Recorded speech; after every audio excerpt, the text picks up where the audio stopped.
दोस्तों, media briefing के दौरान एक घटना घट चुकी है। रजत दलाल और करण का झगड़ा, ये एक अपडेट है जो निकल के सामने आ रही है कि ये लोग वहाँ पे अ, आपस में ही आर्ग्यू करने लगे मीडिया के सामने। एक और अपडेट दोस्तों कि विवियन को घेरा जा रहा है। एक नहीं, दो नहीं, तीन तीन रिपोर्टर ने विवियन को घेरने की कोशिश की है। वही सवाल कि तुम्हें बैसाखी की क्यों ज़रूरत पड़ी, तुम तो यहाँ लीडर बन के आए थे, लीडर बन नहीं सके। ये पहले सुना सुना सा लग रहा है ना आपको, लीडर लीडर। काम्या ने भी यही सवाल किया था कि तू लीडर बनने आया था लेकिन यहाँ पे साइड किक बन के रह गया। तो ये देखिए कनेक्शन कहाँ से कहाँ तक आ जाते हैं। सवाल मेरा ये है दोस्तों कि इन मीडिया रिपोर्टर्स जो भी हैं, ये 8-8, 10-10, 12-12 हज़ार की सैलरी पे लगे ये लोग हैं। इनका ये काम है, ये आड़े टेढ़े तिरछे सवाल पूछेंगे, इनका ये जॉब है। तुम्हारा जॉब ये बनता है कि इन्हें सीरियसली ना लिया जाए। अगर ये उधर से सीरियस सवाल पूछ रहे हैं, तुम स्माइल करो और बोल दो कि आपको क्या लगता है कि बैसाखी का यूज किया है मैंने। बोल दो हाँ बैसाखी का यूज किया है। करणवीर क्या करता है, उसे मिट्टी का तेल बोला गया, हाँ मैं मिट्टी का तेल हूँ। उसे जलनवीर बोला गया, हाँ मैं जलनवीर हूँ। उसे सर्टिफिकेट बांटने वाला बोला गया, उसने वो भी हंसते हंसते एक्सेप्ट कर लिया। सामने वाले का मॉरल ही डाउन कर देता है वो। सामने वाला बंदा बोलना ही बंद कर देता है कि भाई ये तो है ही बेशरम, इससे जो मर्जी बोल लो, ये तो एक्सेप्ट करता ही जा रहा है, करते ही। भाई चिढ़ाया तो उसी को जाता है ना जो चिढ़े। अब वो चिढ़ ही नहीं रहा है उस बात से, तो फिर आदमी उसे चिढ़ाना ही बंद कर देता है। तो मीडिया आई है, अभी जो सवाल पूछे हैं सबसे कड़क जवाब जो दिया है वो अविनाश ने दे डाला है। अविनाश से पूछा गया कि तुम शुरू में तो एंग्री यंग मैन लग रहे थे लेकिन तुम तो फुसकी बम निकले। ये जो बम बम की बातें दो लोगों ने की हैं, इनके घर पे बम फोड़ के आओ, इन्हें तब समझ में आएंगी चीज़ें। साला इनको बम की ज़्यादा ज़रूरत पड़ रही है। एक दूसरे का सर फोड़ लें क्या वो लोग अंदर। तो मैं बोल रहा हूँ दोस्तों कि ये सिर्फ एक नाटक है, ड्रामा है इन लोगों का। इन्हें क्या करना चाहिए, इनके सवालों को सीरियसली लेना ही नहीं चाहिए। कि तुम्हें चुगली बोलें कि चुगली आंटी बोलें, बोलो कि भाई तुम्हें जैसा ठीक लग रहा है वैसा बोल लो, जिस हिसाब से तुम्हें खुशी मिले, जिस हिसाब से तुम्हारे घर पे आज दाल रोटी की जगह पनीर वगैरह बने, थोड़ा सा इनकम हो तुम्हारी, वो सवाल तुम रख लो और वैसा समझ लो। बात ख़त्म। इनके सवालों का तुम आंसरेबल नहीं हो करने के लिए, तुम्हारा जॉब ही नहीं है ये। मत करो सालों को आंसर। इनकी औकात है क्या तुम्हारे मुंह से कुछ भी निकलवाने की। करणवीर क्या करेगा, मैं 100% गारंटी देता हूँ कि वो जो भी उसके ऊपर सवाल आएगा वो पहले तो एक्सेप्ट कर लेगा। अच्छा ये है आपकी थिंकिंग मेरे बारे में, ये है ठीक है, हाँ आप ठीक है फिर। मैं हूँ ऐसा, मैं चोर हूँ, मैं डाकू हूँ, मैं डकैत हूँ, मैं गंदा हूँ, मैं जलनवीर हूँ, मैं करमवीर हूँ। मैं आप जो जैसा ठीक समझे, आपको जैसी खुशी हो वैसा ही हूँ मैं। क्या करेगा सामने वाला रिपोर्टर, क्या सवाल पूछेगा अगला, क्या आरोप लगाएगा, वो हर आरोप लेने के लिए तैयार है। तो ऐसे सवालों को सीरियसली लेना ही नहीं चाहिए। अगर तुम जस्टिफिकेशन देने लगे कि नहीं मैंने कोई बैसाखी का यूज नहीं किया, मैं अब भी लीडर ही हूँ, मैं किसी के कहने में नहीं चला, ना विनाश के ना ईशा के, तो उतना ही वो दलदल में तुम फंसते जाओगे क्योंकि वो प्रिपेयर होके आए हैं। वो फुल एकदम एक दिन पहले उन्होंने रिहर्सल सवाल तैयार किए होंगे, रिहर्सल किया होगा। उन्हें ये तक पता होता है कि हम जब ये सवाल विवियन से या ईसा से या विनाश से पूछेंगे तो हमें आंसर क्या आएगा, और जब ये वाला आंसर वो करेंगे हमें, तो हमें उसके पलटवार में कौन सा जवाब पूछना है वो यहाँ तक की प्लानिंग करके आते हैं। आप जो आंसर दोगे उन्हें पहले से ही पता होता है कि इस क्वेश्चन के ऊपर उनका आंसर क्या आएगा। ऐसे ही थोड़ी ना वो पत्रकार बन गए, उन्हें पता है कि हमें क्या निकलवाना है उनके मुंह से। सिंपल है कि स्ट्रेस नहीं लेना है। इनको समझो कि ये जोकर बैठे हैं सारे के सारे और तुम्हें हंसाने आए हैं। अरे अपने आप को थोड़ा सा तो सुपीरियर समझो। तुम देखो कहाँ पे हो, तुम स्टेज पे हो, तुम ऊपर हो, वो लोग कहाँ पे हैं, वो नीचे बैठे हैं, उन्हें प्लास्टिक की चेयर पे नीचे बिठाया गया है। तो अपने आप को थोड़ा सा तो सुपीरियर समझो।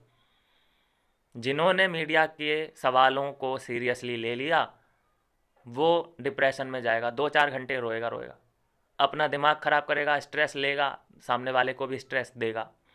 सिंपल है, करणवीर के हिसाब से थोड़ा सा चलो, कुछ तो सीखो उससे कि हाँ जैसा तू कह रहा है वैसा, हाँ मैं ठीक हूँ, मैं जलनवीर हूँ, मैं तिल्ली वीर हूँ, जो हूँ जैसा तू ठीक समझे वैसा हूँ मैं। यहाँ पे तो ये ऐसा बिहेव करना चाहिए इन लोगों के साथ। कोई ये कहे कि ये जो गए हैं मीडिया कर्मी ये सब पीआर टीम है करण वीर की, मैं नहीं मानता। ये लोग पीआर मतलब देखो, इतना पैसा तो नहीं है करणवीर के पास कि इन सबको वो खरीद ले, इन सबको वो खरीद ले। इतना पैसे वाला तो करणवीर हो ही नहीं सकता। सिंपल है, उसकी एक स्ट्रेटजी है जो मैंने आपको बता दी। वो सीरियस किसी के भी सवाल को ले ही नहीं रहा है, वो हंसते हंसते लेगा। और जब आदमी हंसने लगता है तुम्हारी बातों पे, तो तुम्हें उससे बात करने में मज़ा ही नहीं आएगा। मतलब रिपोर्टर को ख़ास तौर पे हंसने हंसाने वाला सवाल चाहिए ही नहीं, क्योंकि वो भी तो चाहता है रिपोर्टर कि मैं गया हूँ तो मेरी भी फुटेज बने, मेरा भी प्रोमो कटे, ताकि मेरा बॉस मुझसे खुश हो, थोड़ा सा प्रमोशन मुझे मिले, थोड़ा शाबाशी मिले। ये भी तो किसी न्यूज़ आउटलेट के नीचे ही काम करते होंगे ना। ये भी तो चाहते होंगे कि एक लाइन हमें अपने बॉस की तारीफ़ की सुनने को मिले कि वाह बेटा बहुत बढ़िया काम किया, वेल डन। तो इसलिए इनके ये कटे छिले सवाल करना वो जॉब है उनका, और तुम्हारा जॉब ये होना चाहिए बस हंस दो, गंदे लगो चाहे हंसते हुए, इरिटेट कर दो उन्हें, इतना हंसो, उनके सवालों को सीरियस लो ही मत। जैसे ही सीरियस हो गए, कोई क्वेश्चन कर रहा है, पहले तो उससे कहो अरे आंटी जी थोड़ा सा तो स्माइल करो, थोड़ा मुस्कुराओ, आप मुंबई में हो, क्यों इतना फ्रस्ट्रेशन, क्यों नाश्ता नहीं किया, पानी वानी पी लो आराम से, थोड़ा चिढ़ाओ उनको, मज़े लो उनके। साला आंटी लोग आए हैं, तुम चुगली आंटी दिख रही हो, तुम पुराने जमाने की दिख रही हो ये आजकल ना आंटियों से मैं वाकई बड़ी परेशानी सी हो रही है आजकल यार। ये सोचते हैं बस हम बूढ़े हो गए हैं तो फिर हम ही एक्सपीरियंस्ड हैं, हम ही हैं जो कि पूरी दुनिया हमने देखी है, ये बाकी के तो सब बालक नादान हैं। जैसे करणवीर है, अंदर वो सोच रखता है एक कि ये तो लड़के हैं, हम हमारी तरह बनो, मैन, बी अ मैन। एक रौब झाड़ता है ना वो कि हम मैन हैं, मैच्योर हैं, ऐसी मैच्योरिटी। तू बाथरूम में जो मैच्योरिटी दिखाता है सब दुनिया ने देखी है वो मैच्योरिटी। पीआर टीम नहीं है, मैं फिर से बता दूं, एक होता है फेवरेट मतलब जैसे देखिए आप मान लीजिए मुझे जो गेम है वो विवियन का पसंद है, अविनाश, ईशा, रजत का भी अब पसंद आ गया है, तो क्या मैं उनका पीआर हूँ? क्या वो मुझे पैसा दे रहे हैं? नहीं।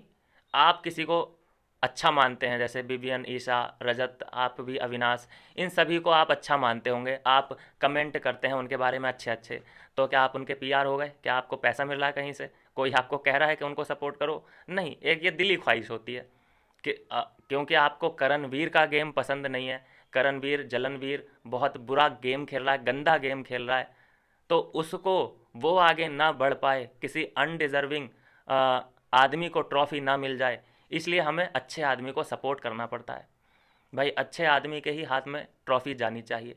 तो जैसे हमारे फेवरेट विवियन ये सभी लोग हैं, ये पूरी टीम है, वैसे ही जो अंदर मीडिया कर्मी हैं उनके भी फेवरेट लोग हैं अंदर। तो जो फेवरेट हैं उनसे थोड़े से कम क्वेश्चन और हार्ड क्वेश्चन नहीं पूछे गए होंगे, और जिससे वो नफ़रत करते हैं, चाहे वो विवियन से नफ़रत करते हों, रजत से, अविनाश से या ईशा से, तो इनसे तो कड़े सवाल पूछे ही जाएंगे। अब क्योंकि वो पूरा सीज़न छान के गए हैं कि ये किस किस बात पे ऑफेंड होते हैं, इन्हें क्या क्या बातें हैं जो बॉदर करती हैं, तो वो उन्हीं सवालों की लिस्ट बना के लेके गए हैं कि इससे मैं ये सवाल पूछूंगी तभी इसके तन बदन में आग लगेगी। नॉर्मल सवाल तो पूछेगी नहीं ना, वो प्रोमो भी तो कटवाना है। तो ये है दोस्तों अपडेट कि इनके बारे में देखो, ये लास्ट वीडियो है, मीडिया हाउस जो सवाल जवाब किए हैं इनके, इनका कोई इम्पोर्टेंस है ही नहीं, ना ही उनकी वोटिंग पे कोई असर पड़े इनके वहाँ पे सवाल जवाब करने से, और बस ये वही हैं, अपना थोड़ा सा फुटेज लेने के लिए आए हैं। जैसे आदि ने, उसका नाम जान चुका हूँ मैं अब, जो रजत से सवाल जवाब कर रहा है, उसका फुटेज कटा था, प्रोमो कटा था ओटीटी में, जब नेजी से सवाल किए थे उसने, तो फेमस हो गया वो थोड़ा सा। बस ऐसा ही है इनका भी, करियर बन जाता है, तीखे सवाल पूछने से इनका करियर बन जाता है। तो ये भी अपनी रोजी रोटी कमाने आए हैं इस उम्र में, नहीं तो आंटी को ये तीखे सवाल पूछने की क्या ज़रूरत आन पड़ी। आंटी जी वाह जी वाह। मिलता हूँ नेक्स्ट वीडियो में नई अपडेट के साथ।